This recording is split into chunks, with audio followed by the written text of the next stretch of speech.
સરકારી નોકરી અપાવવાના નામે લાખો રૂપિયાની છેતરપિંડી આચરતી એક મોટી ગેંગનો પર્દાફાશ થયો છે. હાલોલના કણજરી ગામમાં પોતાને એફસીઆઈના ડાયરેક્ટર ગણાવી ઓએનજીસીમાં નોકરી અપાવવાની લાલચ આપી નિવૃત્ત રેલવે કર્મચારી સાથે લાખોની ઠગાઈ કરનાર આરોપીની પોલીસે ધરપકડ કરી લીધી છે. સમગ્ર ઘટનાની વિગત એવી છે કે કણજરી ગામના ભરતભાઈ કનુભાઈ પરમારે ગામમાં એક ઓફિસ ખોલી હતી. પોતે મોટો અધિકારી હોવાનો વટ મારીને તે લોકોને સરકારી નોકરી અપાવવાનો ગોરખધંધો ચલાવતો હતો. વડોદરાના નિવૃત્ત રેલવે કર્મચારી મનુભાઈ પટેલે પોતાના પુત્ર હર્ષલને ઓએનજીસીમાં નોકરી અપાવવા માટે આ ઠગ ભરતનો સંપર્ક કર્યો હતો.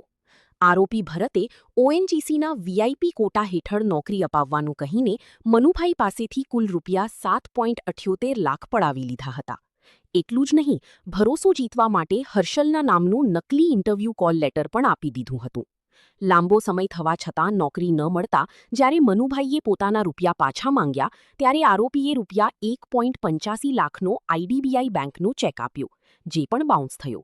ભારે ઉઘરાણી બાદ આરોપીએ ટુકડે ટુકડે ₹3 લાખ પરત કર્યા હતા, પરંતુ હજી પણ ₹4,78,950 બાકી નીકળતા હતા. આખરે કંટાળીને મનુભાઈએ હાલોલ રૂરલ પોલીસ સ્ટેશનમાં છેતરપિંડીની ફરિયાદ નોંધાવી.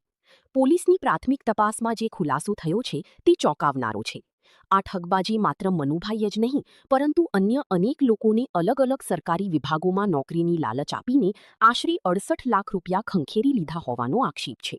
હાલોલ રૂરલ પોલીસે ગુનો નોંધી આરોપી ભરત પરમારની ધરપકડ કરી લીધી છે. જી સર, હાલોલ રૂરલ પોલીસ ફરિયાદ નોંધાઈ છે. હાલોલ રૂરલ પોલીસ સ્ટેશનમાં ગઈકાલે એક ફરિયાદી શ્રી મનુભાઈ છોટાભાઈ પટેલ કરીને છે, જે રિટાયર્ડ રેલવેના કર્મચારી છે.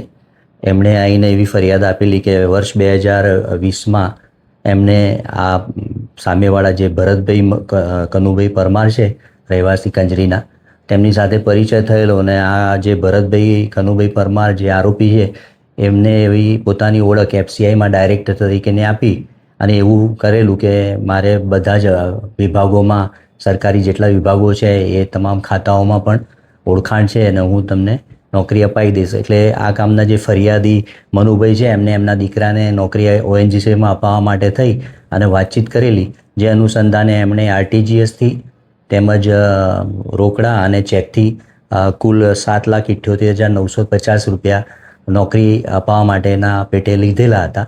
અને એ અનુસંધાને એમને કોલ લેટર્સ ઓફર કરેલો હતો. જે કોલ લેટર્સ થયા પછી પણ કોઈ ઇન્ટરવ્યૂ કે એવું ના આવ્યું એટલે એમનો વેમ ગયો, એટલે એમણે પાછા પૈસા પરત માગવાનું ચાલુ કરેલું. જે પૈકી એમને ₹3 લાખ પાછા આપી દીધા, પરંતુ બાકીના પૈસા પાછા નહીં આપતા હતા. એટલે 2022 સુધી એમને આ વાત ખબર પડી હતી. ત્યારબાદ એમણે અવારનવાર એમની ઉઘરાણી કરેલી અને ઉઘરાણીમાં પણ પૈસા પરત નહીં આપતા અને તપાસ કરતાં એમણે બીજા પણ આવા લોકો સાથે આ ભરતભાઈ કનુભાઈ પરમારે આવી નોકરી અપાવવાની ઓફર કરીને કોલ લેટર્સ ખોટા બનાવીને આપી, ઝાંસામાં લઈ અને એમની પાસેથી પણ પૈસા લીધેલા હોવાનું ધ્યાને આવતા એમણે આ બાબતે ભરતભાઈ કનુભાઈ પરમાર વિરુદ્ધમાં ફરિયાદ આપી છે. જે બાકીના જે સાહેદો છે એમના પણ કુલ ટોટલ ₹68 લાખ આ રીતે હાલ ફરિયાદમાં ઉલ્લેખ કર્યો છે કે એમને ₹68 લાખનું વિશ્વાસઘાત કરી ઠગાઈ કરી લીધેલી છે. સર, ડોક્યુમેન્ટ કેવી રીતે બનાવતા હતા અને એનો source? Documents Halol rural police સ્ટેશનના જે તપાસ કરનાર અધિકારી છે એમણે તપાસ દરમિયાન આ ડોક્યુમેન્ટ્સ એણે બનાવ્યા છે. ગોધરા ખાતે કોઈ નૌકાર દુકાન છે એમાં બનાવેલ છે. ત્યાંથી તપાસ કરી અને એની આગળની તપાસ હાથ ધરવામાં આવશે. સર, આમાં કોઈ મોટી કાર્યવાહીમાં બીજા અમુક ભોગ બનાવ નીકળી શકે એ સંદર્ભમાં? હા, હું આ માધ્યમથી એવું તમામને જણાવું છું કે આ ભરતભાઈ કનુભાઈ પરમાર સાથે કોઈ પણ આ રીતે નોકરી મેળવવાના ઝાંસામાં પૈસા આપ્યા હોય કે એમની સાથે પણ છેતરપિંડી થઈ હોય તો એમણે હાલોલ રૂરલ પોલીસ સ્ટેશનનો સંપર્ક કરવો.